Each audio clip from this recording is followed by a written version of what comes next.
Hi.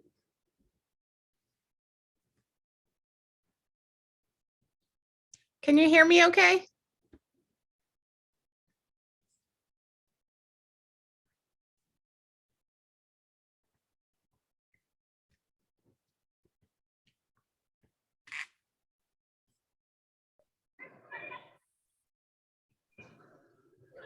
Hey, Olga, how are you?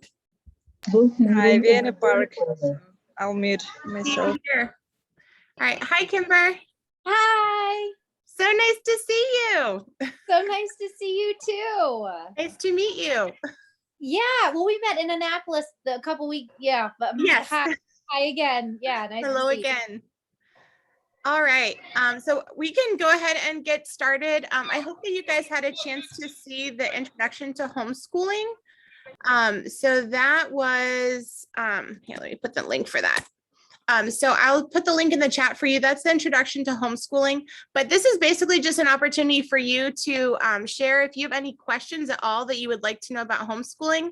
I am more than happy to answer them. So you can feel free to unmute yourself and ask a question, or if you feel more comfortable, you can send me a message in the chat, or either a private message or a public message in the chat, and I will do my best to answer all your questions.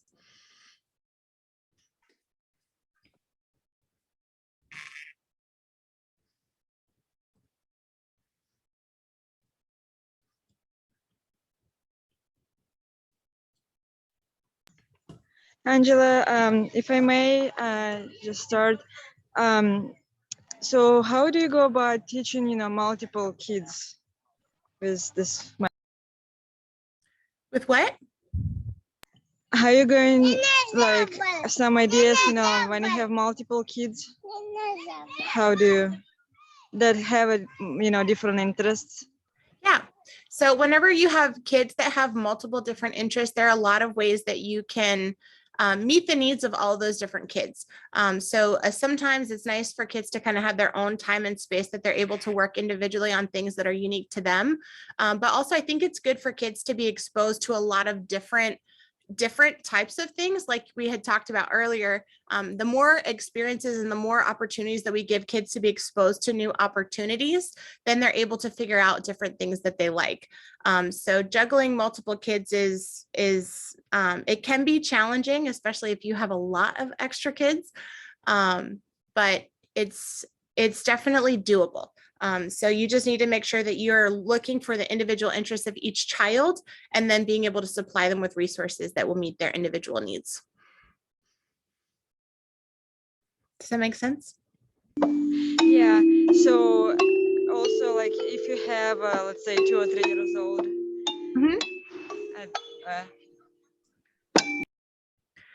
Yeah. Yep. So, and a lot of times kids learn from other older siblings. I'm sure that you see that in your own house, that your older children are teaching their younger siblings all the time. So, it's nice to think that, well, yes, I'm the oldest one in the house maybe, but I'm not the only teacher that they're exposed to. And kids are learning all day, every day. So it's important that I can remember that, yes, I am one teacher in their life, but I'm not the only one. So the learning that they do with their friends or with their peers, with their older siblings, that learning is just as valuable as the learning that I would provide for them. Do you have a specific this is for older children? Yeah. Do you have a recommendation for a learning program that will help cover the basics? And I just want to say, I watched the video. I thought it was amazing. I grew up doing a lot of homeschooling, and I feel I'm very smart. I can figure it out even if I don't know.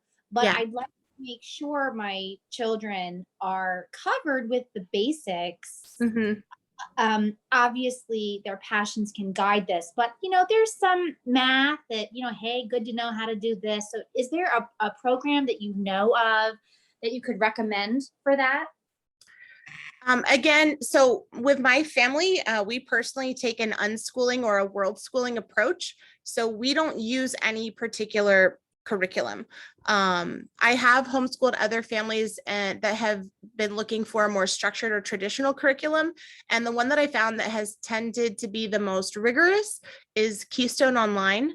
I know a lot of families also like the Good and the Beautiful, but again, that's more geared towards like younger students, not, you know, the older ones. What age group are you talking about? Well, it's going to be 9th grade. 9th grade. Okay. So by the time they're in 9th grade, a lot of their learning can really be done independently. And it really depends on the kind of philosophy that you want to take with them. So by the time they reach 9th grade, they have learned all of the learning that all of like the math or the basics that they would need to be able to function in real life. And actually experts say that that students learn all of the math that they need by 3rd grade. As far as when it comes to like the average person. And that makes sense because the average math that we're using on a day-to-day basis is addition, subtraction, multiplication, division, fractions, decimals, money, things like that. But all of that they learn by 3rd grade. So beyond that, it's, you know, it's not really, we aren't really doing, you know, the Pythagorean theorem. Most people, if you're going to be a math teacher, then yes, you got to learn all that stuff. But for the average person, they're not using those higher levels of math. That is such a complete and great answer. I really appreciate that. Thank you. It's like light bulbs when I feel being, you know, conditioned by public school, right? Being a public school parent, even though I was a lifelong homeschooler, I've had probably less than 5 years of, you know, traditional public school my whole life. And it's just these light bulbs that just makes so much sense. It really does. It really does. But it is definitely a mentality shift when we can really start to look at and ask those questions that I mentioned in the introduction. Why are we teaching this? Why am I trying to force them to learn these things or check off these boxes? Like, who said that this was what they needed to learn in order to be successful? And when I can start, you know, really thinking about that and looking at my unique kid and say, okay, what is my child passionate about? What are they wanting to do with their life? And then looking for opportunities to support them in that, then that's, you know, that's the learning that's relevant for them. And we can see that in our own lives too, right? Like we remember the things that are important to us and the stuff that isn't important to us or we're not using in our daily life. We don't use it. We don't remember it. And that's okay. And it's the same with our kids. We can give them grace that if it's something that they need in their actual daily practical life, they can and they will learn it. And especially by 9th grade, I mean, they know how to use the internet. They know how to have access to different courses. If your child is someone that wants, you know, structured learning, that's totally fine. Have them be a part of that process. Hey, you know, what are your goals for your life? You want to go to college and you want to study this? Okay, let's think about what courses would you like to take that would help you get there. And by 9th grade, they should absolutely be taking charge of that process of deciding what kind of classes that they want to take, the way that they want to take them. There are tons of classes on OutSchool. I can put a link for that in the chat too. But OutSchool is another great resource. They have tons of classes available where they can learn, you know, math or cooking or any world of things, you know, without having that force on them. Yeah. So Great. I have a question. Yes. So I've got a 9th grader also, and I like what you're saying, but then I'm concerned if I'm going to be homeschooling or finding a curriculum that works for him for the next year, 2 years, 4 years, how do we establish a graduation and then actually, if he is going to college, apply for colleges and that kind of thing?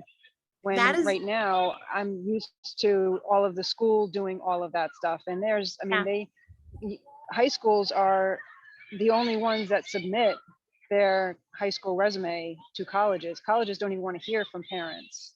So how does that all work so that he's successful through high school and can actually go to college if that's where he wants to be? So there are a couple different opportunities to do that. As a homeschooling parent, you actually have the right to create your own transcript and to issue your own diploma. If you don't want to do either of those things, I have model like transcripts on my website, so you can buy one of the transcripts and then you just fill it in.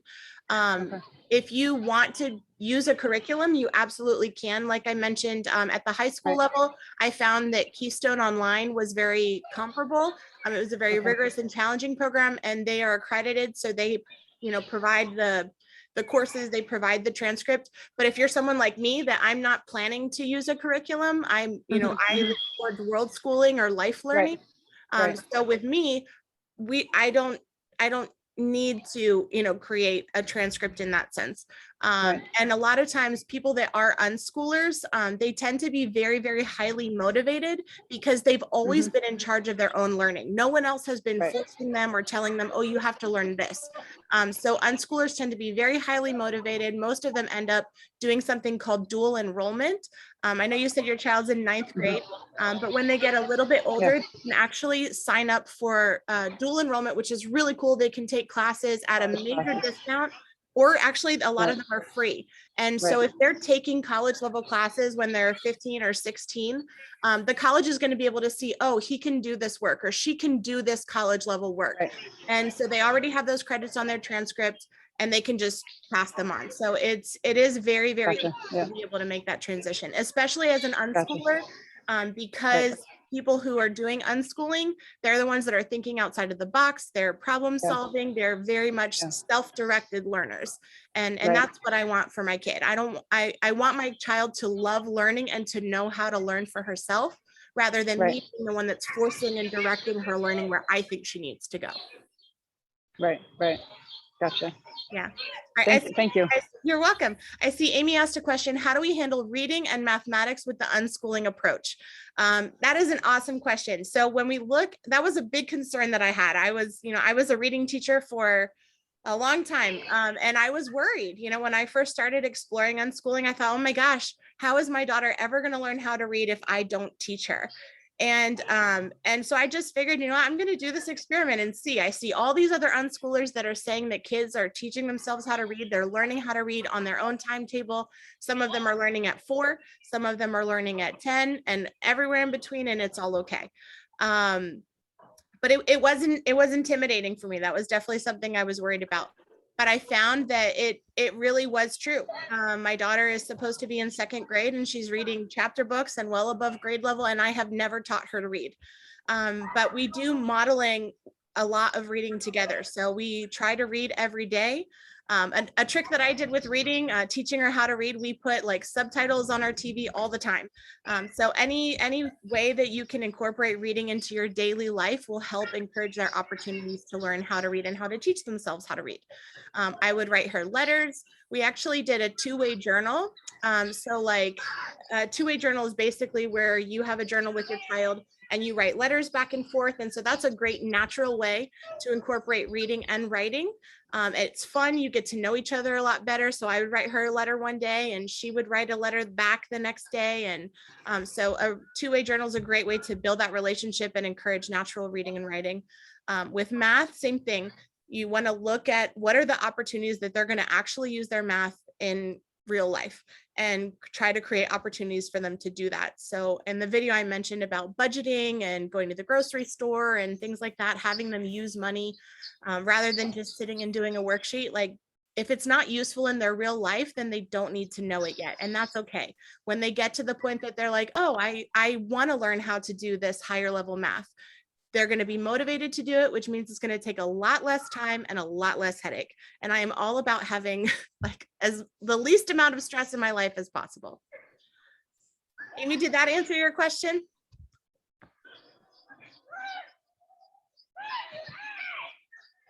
All right, to those of you who popped in kind of late, feel free to, you can either type your questions in the chat or you can just unmute yourself and ask your question. I'm happy to answer.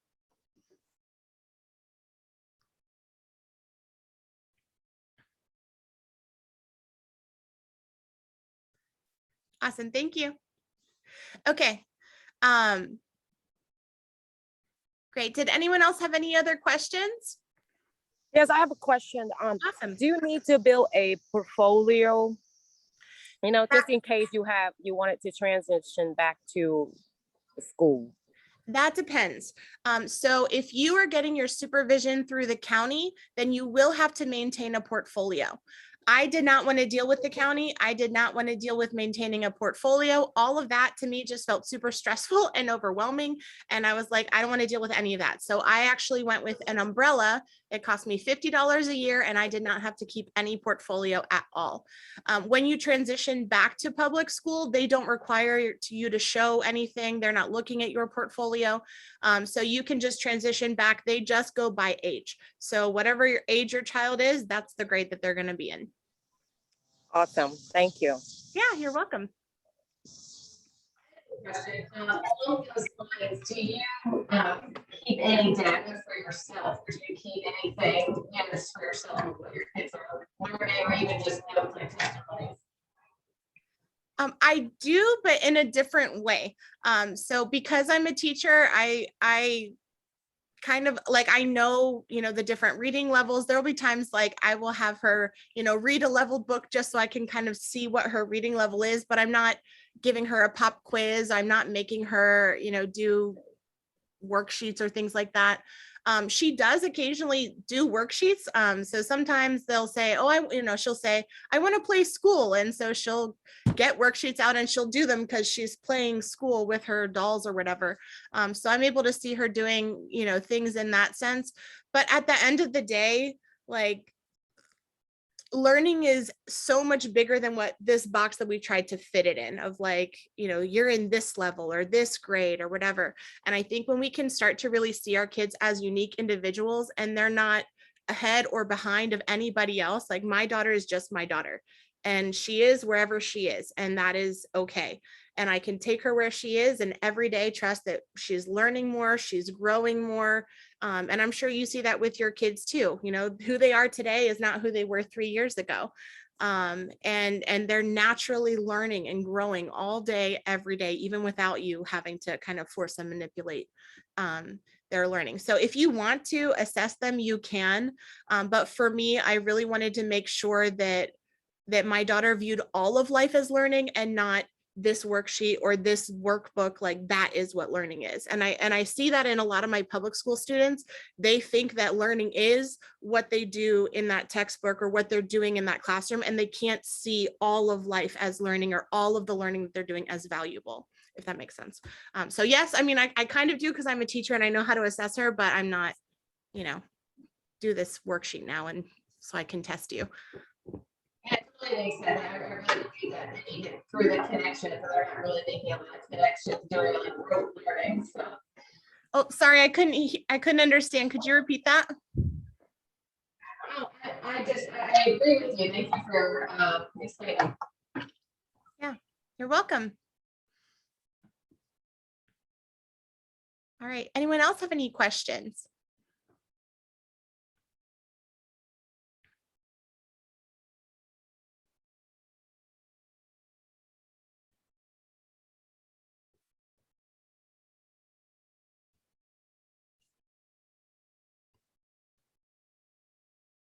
Anyone else have any questions?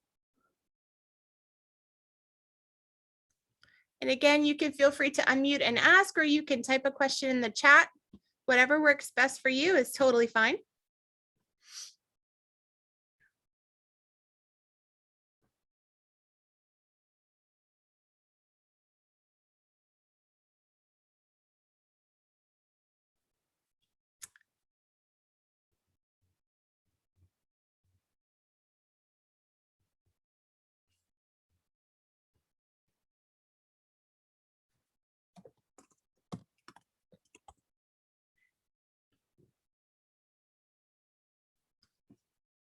Special needs homeschooling. Yes. All right, Amy, what is your question about special needs homeschooling?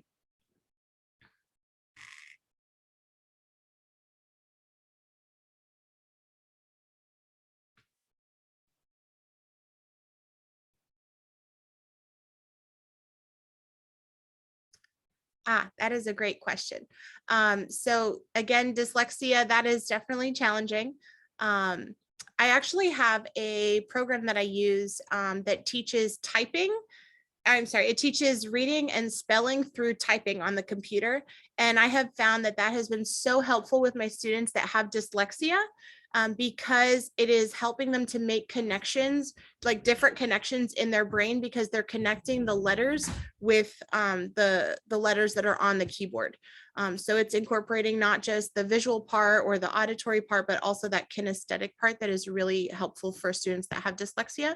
And I can share that that resource with you afterwards. I have your email, so I'll send you that. But that has been really, really helpful for me in just helping students that have dyslexia, also teaching them how to type. You can definitely, if you have special needs like that, I would recommend speaking to a specialist or someone that specializes in dyslexia to help them have resources, help them have that support from someone that specifically deals with that disability. Great. Yeah, I can send that to you too. If you send me your email address, actually, hold on, let me put this in here.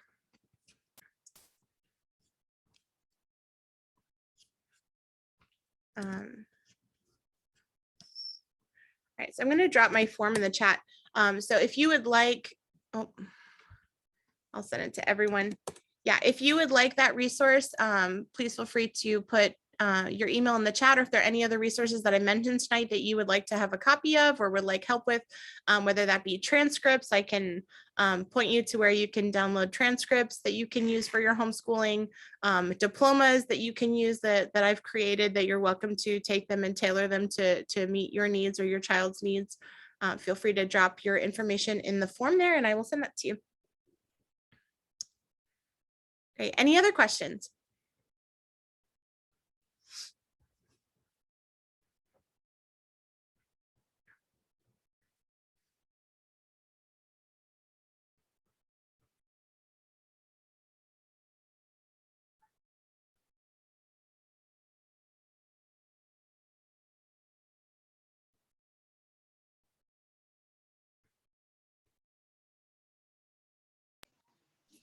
Hey Angela, I have a question. Hey, Lorena. As far as like I guess elementary school age, like play versus like calm learning time, like do you think there's a possibility of having too much play versus like I guess calm instruction time? And at like what stage would you consider like play to be out of like their educational curriculum? That is a great question. Actually, play, a lot of research experts have said that play is one of the best avenues for students to learn. Play is the work of learning that children do. So I never I never put any limits on play.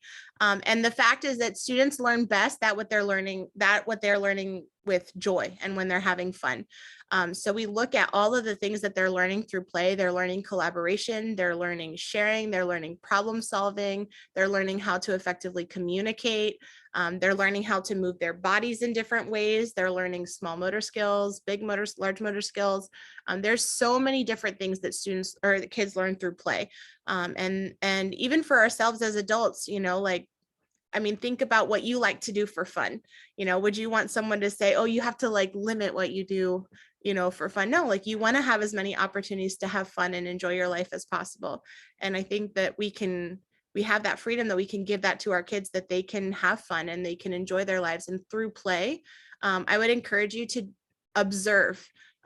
really observe their play and ask yourself, what is my child learning through this play that they're doing, whether that be playing with dolls or playing with video games or whatever they're playing with. Look for the learning that they're already doing. All right, thank you. Mm-hmm. Olga, you had a question?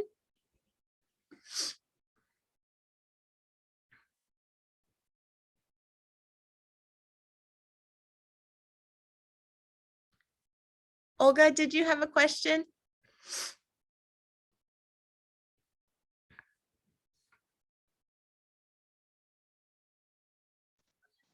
Sorry, I was muted, I guess. Okay. I just wanted to thank you for the session. So I learned a lot, and I guess I'll try some of the tricks that you mentioned. Great. All right. Well, I will see you tomorrow. All right. Did anyone else have any other questions? Eileen, Alexis?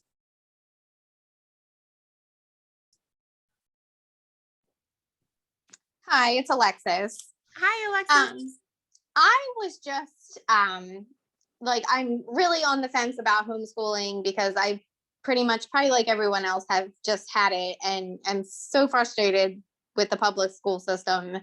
My daughter used to love going to school. Like, you know, she would even, on days she was sick, it was hard to, like, you know, no, you have to stay home. And between the virtual learning, the hybrid, the mask wearing, we're now quarantining for the third time because she was exposed to somebody with COVID. She just doesn't even want to go to school anymore at this point. Like, and the only thing I feel bad for, she is an only child. So keeping her, you know, I feel like she's getting some sort of interaction with the other kids at school, even though, you know, they're all masked up.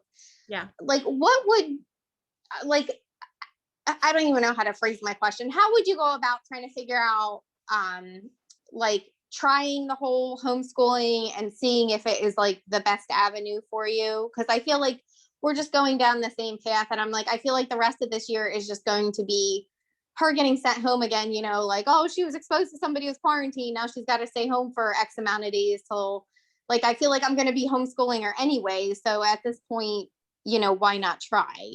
Yeah, that makes a lot of sense. How old is your daughter? She's in third grade. She's 8. Okay. And which county are you located in? We are in Queen Anne's County. Okay. So I definitely hear your concerns. It sounds like your biggest concern with homeschooling is her not being able to have access to interact with her peers. Is that correct? Yes, I think that would be like one of the biggest ones. Okay. Well, the good news is that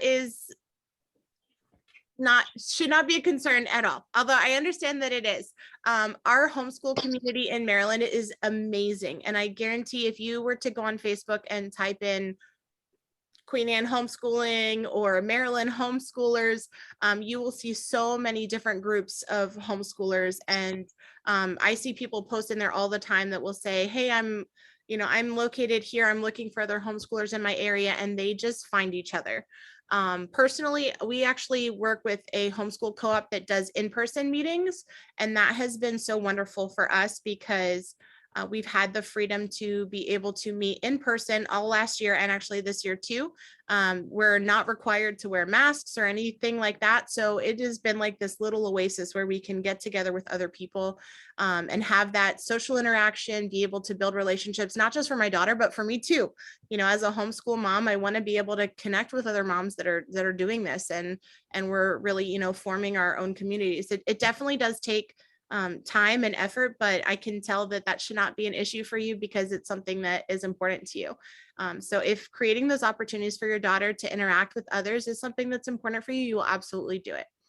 Okay. My recommendation about homeschool, I understand, you know, making that jump into something that is foreign, you know, like I had never been homeschooled. I had no idea what it was supposed to look like. When I first started homeschooling, I planned to do that traditional thing of like, you know, we're going to do half an hour of math and half an hour of science. And I had this like rigid schedule with recess, you know, for 10 minutes in the middle of the day. And I mean, I was like overboard with, you know, trying to do school at home. But now that I've started homeschooling, I figured I wanted to explore unschooling. And my thought process was, if I give it a try and I totally hate it, or my daughter totally hates it, I can always change. And so I want to let you know the same thing. You can, any homeschooling strategy, any homeschooling style, you can always give it a try. And if it doesn't work for you and it doesn't work for your kid and you totally hate it, you can always change and do something different. The nice thing is with homeschooling, you have the freedom to do whatever you want, however you want that to be. So if you want your daughter to learn through life experiences, she can do that. If you want her to learn through workbooks, she can do that. If you want to use a curriculum, you can do that. If you don't want to use a curriculum, you can do that. You literally are free to do whatever you want, and trust that your daughter is going to learn everything that she needs for her life in the time and in the way that she needs it. And she will be more than okay. Okay. Thank you for the information. I appreciate it. That's my dad in the background applauding me. You're very welcome. And I'm happy to help you connect with other homeschooling groups in your area if you like. Queen Anne's is I'm in Montgomery County, so it's a little far from me, but There are tons of homeschoolers all over that are starting to create these new communities for their kids, because they, the same thing you said, they don't want their kid to be wearing a mask all day. They're sick of the back and forth and the quarantining and not, and they're just, what, we're just simplifying life and gonna give our kids the gift of time and freedom and peace and move forward. So anything you try, if you don't like it, you can always change. Okay, thank you.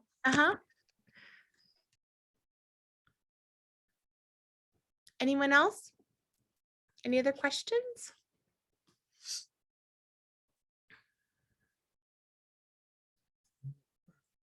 Thanks, Dan. I should go back to school.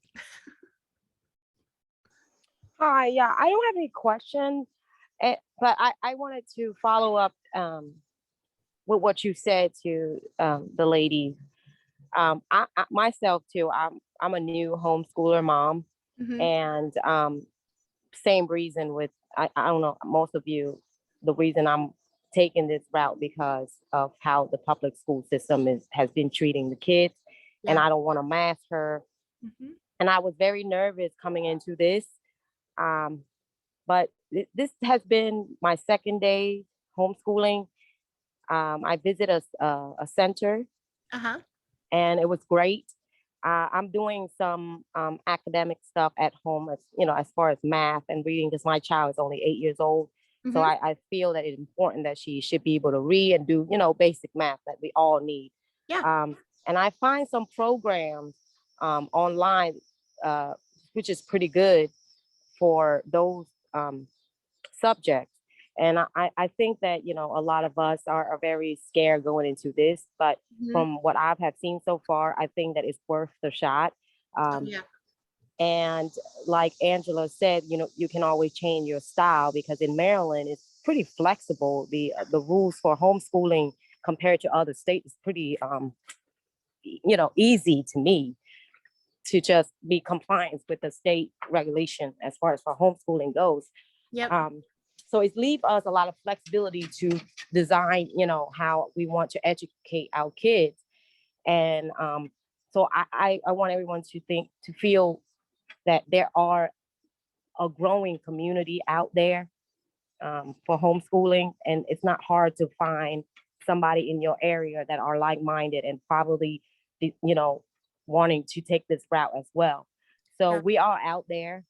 A lot of us are. So I just want to say that. We are, and I want to thank you so much for making a stand for your child, because I know there's so many parents that are frustrated with what's happening in public schools now, and rightfully so. But I think a lot of them are scared of taking that risk and making that jump into homeschooling, because it is, that unknown. Like most of us don't have experience with that at all. And we have no idea what it's supposed to look like. And it's scary. You're like, okay, am I doing this right? Is my daughter learning everything that she needs? Is my son, having everything that he needs? Can I teach them all this stuff? And at the beginning, it is definitely scary, but I would love to talk with you in a month or a year and reconnect and see how your year has been, and how much, not just your daughter, but how much you have grown and learned and changed over this last year of homeschooling. It is the best decision that I feel like a parent could ever make. To be able to give your child the gift of time, time with you, and you guys have an opportunity to connect with one another. And that's a really beautiful thing. Oh, I don't think I mentioned to you as well, but I also have a group on Facebook. So on Tuesdays and Thursdays, my passion in life is being able to plan real life learning experiences for kids. And so on Tuesdays and Thursdays, I plan trips, mask-free trips. So this month we're doing like nature centers and regional parks. Next month, we're going to be looking at different Underground Railroad sites in Maryland. I had no idea that Maryland was like a big site for the Underground Railroad. And so next month, we're going to be looking at different Underground Railroad sites and doing some historic things and science. So we'll do science on Tuesday and history and social studies on Thursdays. But if you guys would like to join us for any of those things, we're kind of all over the place. We kind of have a 2-mile radius around DC, and let me see if I can drop the link for that for you guys if you would like to join. It's free and it's nice. It's a great way to be able to connect with other homeschoolers, and we kind of go everywhere. And if you have cool places that are close to you that are like, oh, you guys should come and check out, this place or whatever, please feel free to let me know, and I can add them to our calendar. So yeah, go ahead and you can join that Facebook group if you're on Facebook. And I would love to get to meet you guys in person. So thank you so much, Eileen. Yeah, sure. I also wanted to share another personal thing, because I think that this might make people feel a little better. Like my husband and I, we had bad arguments over this, because he didn't think that we could homeschool our kids. Mhm. And he didn't think that, we were able to be parents and also educators. But the other day, he actually came up to me and told me that, that I was right about trying this, and that he admitted that he was afraid because he wanted his daughter to be recognized in the mainstream. Mm. And that's what we all being conditioned to think, that our kids need to be on certain level with all the kids, and Yep. and just do what everyone do. But Yeah. this time, it's a really hard decision for me, but I feel that it's necessary, especially what's happening right now with, the politics and how they're using the virus. And they already canceled homecoming and something else that the kids supposed to have. So I have a feeling that they might close down the schools sometimes this winter for whatever reason. I don't know, but for them to try to cancel all these activities already is alarming to me. So yeah, just want to share that. Yeah, I totally agree. And actually, that's a really profound reflection that your husband made, just being able to be aware that what he was concerned about was that his daughter wouldn't have success in the world's eyes.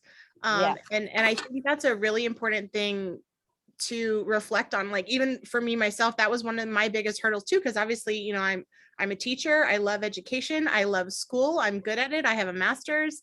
And then for me to really think, like, what does success mean to me? What does success look like for me? And to be able to reflect, like, why do I think that being successful looks like going to college and getting your master's degree? There are lots of people in the world that are successful that haven't done that. And they're, just, I don't know. I think that's a great question for us to really think about. How do we define success? And then even kind of taking it that step further, what success looks like for me doesn't necessarily mean that that's what success is going to look like for my child. And if at the end of the day, my child is happy and they're healthy and they're pursuing their passions and they're pursuing their dreams, and they know that they have a mom and a dad that loves them unconditionally and that is there for them to support them. I mean, to me now, like, that's how I would define success now. I'm not looking for my daughter to be a millionaire. I'm not looking even for myself. I'm not looking to be a millionaire or have this big house or big car or whatever. If we can have peace in our lives and be happy and have great connected relationships, that's my goal at the end. I would consider that a success. But that's really, really powerful that your husband was reflecting on that. Thank you so much for sharing. You're welcome. Thank you for doing this. Oh, my pleasure. I hope that it was beneficial and useful for you guys. I'm so glad that you all came. It's so nice to connect with other moms, and I just want to commend you all for taking that risk and making that plunge, and really looking at your kids and wanting to make a decision that is in their best interest, even if it's something that can be, a little bit scary and nerve-wracking a little bit at the beginning. But I hope that you all will keep in contact with me and let me know a year from now how your year has been. I promise you it will be amazing, and your kids are going to be more than fine, because I can tell they have moms and dads that love them, that are on their team, and that will do whatever it takes to make sure that they're okay. So your kids are going to be just fine. Should you wait so long to have the next meeting? Well, I don't know when I'll do a Q&A again, but we'll see. We'll see. All right. Does anyone else have any other questions or anything else that I can help you with? Are you guys all in Maryland, Baltimore area? I'm in Is Montgomery everybody County. in Maryland? I believe everyone in here is in Maryland. Lorena, are you in Maryland?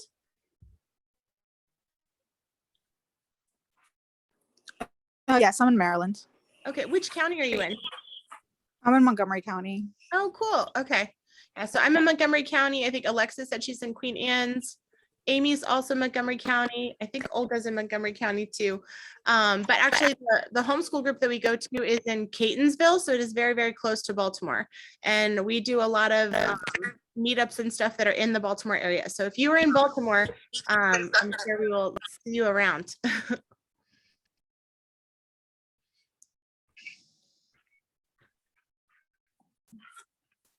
Awesome. I think that in the future, you know, if we kind of connect like this, we should have some gatherings and like invite everybody out.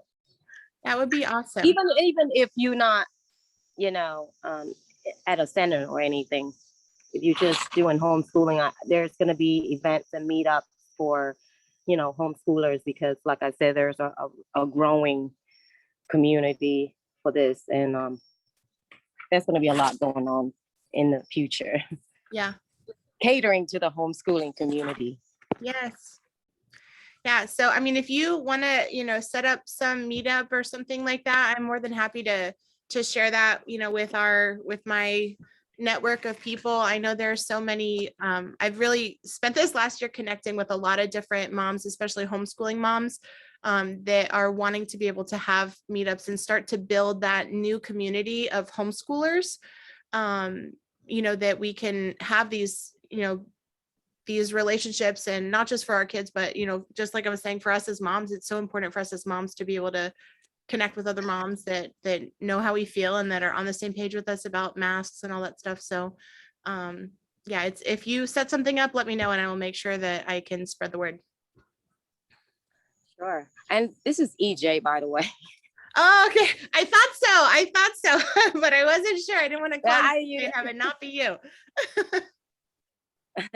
But thank you, Angela, for doing this. And my pleasure. Yeah, I'm looking forward to work with you in the future, you know, to help the children and families who homeschool. I love that. And I know you are like a warrior in Baltimore. And so I'm excited to see the things that you create and just the movement that you're going to bring to help create new communities in Baltimore for freedom. So thank you for all the work that you do. All right. Well, if no one else has any other questions, I guess we can call it a night. But thank you so much for logging on. It was so nice to see you guys and connect with you. If you have any other questions that come up, please feel free to type them in the chat. I'll be happy to follow up with you later and answer any of those questions. And you know, if there's anything else that you need, please reach out. You are not alone. All right. Have a great evening, ladies. All right. Thank you very much. You too. Bye. Bye, Lorena. Bye, Amy. Good night. Good night.